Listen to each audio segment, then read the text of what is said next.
Saya seorang ilmuwan yang mendukung Jokowi itu karena idealisme saya, dan berjuta-juta kaum ilmuwan mendukung.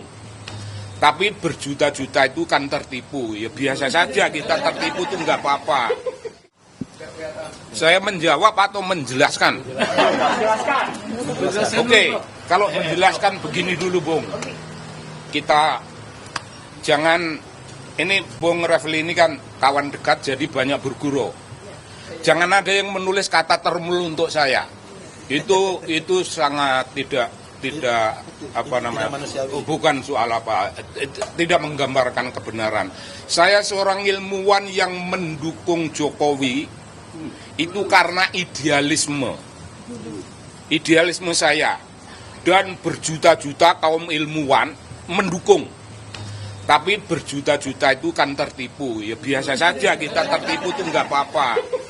Ketika tertipu kita tidak lagi mendukung. Idealisme kita itu tidak bisa dijalankan oleh dia. Gagasan-gagasan dari dia, bahwa dia itu orang kampung, bahwa dia itu orang kelas bawah, bahwa dia itu tidak korup, itu ternyata tidak bisa dipanggul. Jadi saya tidak pernah menjadi termul, karena termul itu kan orang bayaran toh. Masa aku dibayar yang edan? Enggak pernah. Para ilmuwan itu semuanya tidak ada yang mendapat uang rokok.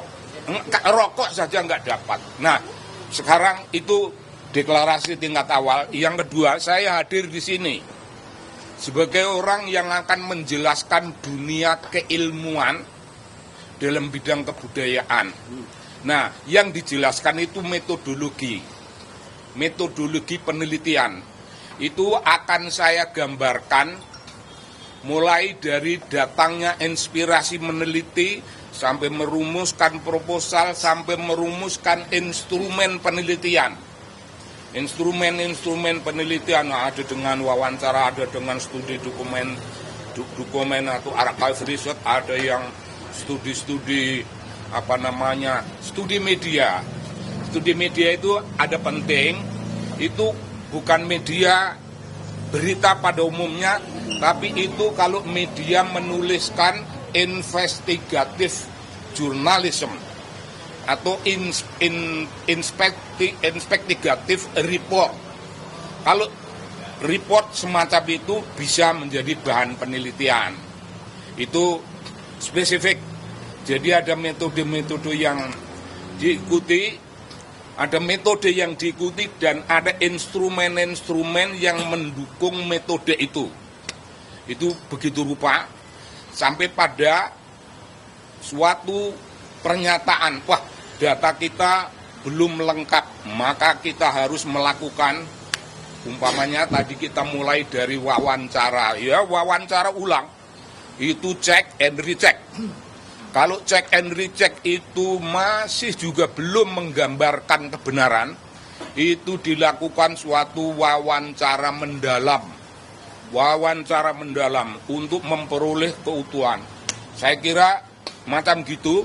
Jadi secara keilmuan saya akan pertanggungjawabkan bahwa yang dilakukan ini tidak ada sesuatu apapun, sekecil apapun yang menyimpang dari kaidah-kaidah keilmuan. Nah, kalau kaidah keilmuan ini sudah terjabar dengan baik, saya akan menjelaskan 3 tokoh ini dalam peran apa. Ini berbeda, saya punya wawasan kebudayaan, jadi kalau ilmuwan berhenti pada penjelasan metodologi sampai selesai urusan-urusan wawancara. Saya merasa perlu harus menjelaskan peran ketiga orang itu. Ketiga orang ini mewakili komunitas bisu dunia ilmu pengetahuan, komunitas bisu kaum intelektual, komunitas bisu warga masyarakat pada umumnya. Dalam urusan menyatakan kebenaran dengan segenap risiko, tidak terlalu banyak orang berani. Tapi 3 orang ini berani. Nah, mayoritas golongan akademisi, golongan ilmuwan, golongan intelektual, golongan aktivis, mayoritas itu orang yang sedang nyanyi sunyi, orang bisu. Itu terminologi Pramudia Anantatur. Nyanyi sunyi orang bisu. Oh, mereka tidak. Mereka ini oracle. mereka ini resi, mereka ini begawan. Tidak ada keberatan mereka. Nah, yang dilakukan oleh mereka itu 3 tokoh ini sedang menjalankan apa yang namanya the role of intellectuals. Peranan kaum intelektual. Ya peranan mereka ya begitu itu. Melakukan penelitian untuk apa penelitian? Bung, untuk menyampaikan suatu pesan dunia imajiner, pesan dunia imajiner, tapi itu dunia ilmu, pesan namanya narasi, menyampaikan apa yang namanya risalah kebenaran. Tugas beliau-beliau ini menyampaikan risalah kebenaran kepada khalayak rame, mungkin untuk seluruh Indonesia, mungkin untuk dunia. Risalah kebenaran itu disampaikan karena tugas kaum ilmuwan seperti itu.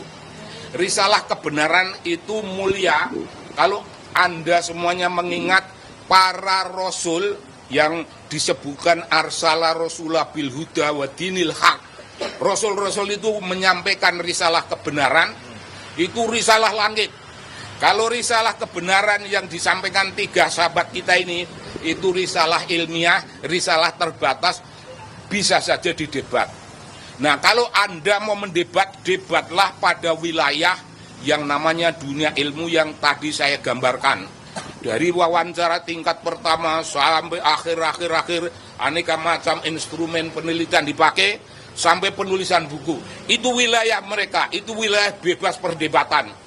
Tapi kalau orang memain-mainkan gosip, memainkan apa yang namanya kecemasan melalui media, itu ya boleh saja, ini zaman bebas seperti ini. Tapi itu bukan wilayah perdebatan akademik, itu perdebatan omong kosong. Ya kalau perlu kita layani, mungkin saya bisa melayani. Tapi kalau enggak, ya ngapain itu melayani begitu, kita ngerokok saja lebih baik. Ngopi, gak usah dilayani yang begitu-begitu. Jadi ingat, wilayah perdebatan beliau-beliau itu mulai dari inspirasi pertama untuk meneliti sampai ke selesainya penelitian, sampai ke selesainya penulisan. Apakah masih ada waktu saya? Silakan. Kalau masih ada, saya ingin menjelaskan. Itu penjelasan ilmuwan, sekarang penjelasan budayawan. Tapi nanti habis pemeriksaan press conference lagi kita. Itu enggak masalah. Penjelasan dari perspektif kebudayaan, saya merasa perlu. Setelah mereka, beliau-beliau bisa melakukan deskripsi yang sifatnya analytical, deskriptif analisis terhadap hasil-hasil, terhadap fenomena lapangan yang terkumpul menjadi suatu body of knowledge. Menjadi body of knowledge itu diperlukan kemampuan menulis. Diperlukan kemampuan menulis. Kemampuan menulis itu namanya literary writing style. Literary writing style, gaya penulisan sastrawi. Gaya penulisan sastrawi. Bung, itu penting sekali. Pertama, bagi saya yang belajar antropologi itu punya tradisi. Kalau mau menulis, orang-orang antropologi menulis kok kaku, itu belum dianggap. Jadi antropologi harus menulis dengan eloquent expression, langgam yang enak, langgam yang mudah dipahami oleh pembaca. Apakah itu hanya gaya penulisan antropologi saat ini? Oh tidak. Mulai abad 12-an, abad enlightened, itu di Eropa itu sudah ada orang, sudah banyak orang yang menuliskan dunia ilmu dengan seni. Abad 19 sudah ada seorang ahli filsafat yang merumuskan pikirannya dalam bahasa seni. Itu jelas. Nah, dalam pikiran orang-orang semacam itu digambarkan mereka itu punya bengkel dalam diri masing-masing. Bengkel itu ada peralatan-peralatan, alat bengkel ilmiah itu saling meminjam dengan alat-alat bengkel kesenian. Dan karena itulah maka 7 menit lagi buat Pak. oh kalau gitu nanti kita bisa sambung sesudah selesai. Saya baru sampai bicara pada bengkel. Sekarang Bapak yang akan ganti berbicara. Ya, sisa ini terakhir ya, pembicara terakhir adalah Pak Ugroseno. Pak Ugroseno ini pernah juga menjadi saksi atau ahli bahkan ya? Ahli.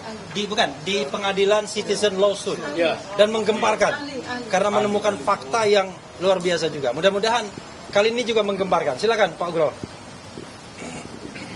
Harus menggemparkan. Terima kasih. Assalamualaikum warahmatullahi wabarakatuh. Waalaikumsalam. Saya kemarin yang jelas saya nampak tilas.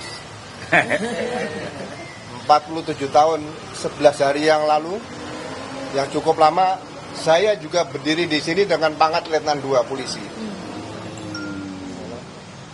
Saya baru lulus AKP kepolisian, menghadap Kapolda waktu itu Pak Jenderal Anton Sujarwo. Saya masih ingat di sini, Kapolda kantornya di sini dulu. Iya betul Pak.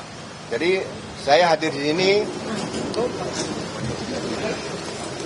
akan memberikan peran saya.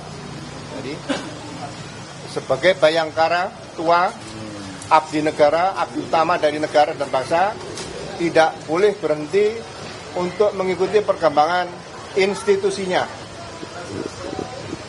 Bayangkara tua itu berhenti melihat institusinya pada saat dimakamkan di Taman Makam Pahlawan atau Taman Makam Bahagia.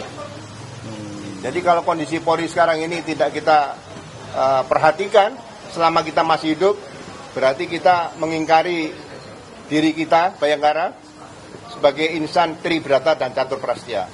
Ya. Saya akan memberikan keterangan nanti berkaitan dengan pekerjaan, pengalaman saya, ya, pengabdian saya selama 35 tahun 2 bulan di Kepolisian Negara Republik Indonesia. Mudah-mudahan Polri yang saya cintai dan dicintai masyarakat seluruhnya akan tetap tegak berdiri sesuai dengan apa yang dipakai ditutup kepala seluruh anggota Polri, yaitu insan rastra sewa kotama, abdi utama daripada nusa dan bangsa. Itu saja, mudah-mudahan nanti bisa kita berikan setelah saya nak melakukan memberikan keterangan di depan para penyidik. Terima kasih. Bapak tadi disampaikan Bapak akan menyampaikan terkait KUHAP. Nah, penetapan tersangka sendiri terhadap 3 orang ini apakah sudah sesuai KUHAP menurut Bapak apa sudah? Ya, nanti saya berikan setelah keluar dari ruangan penyidikan nanti, pasti akan saya berikan. Ya. Nanti saya nggak jadi periksa kalau saya berikan di sini semua nanti. Oke. Ya.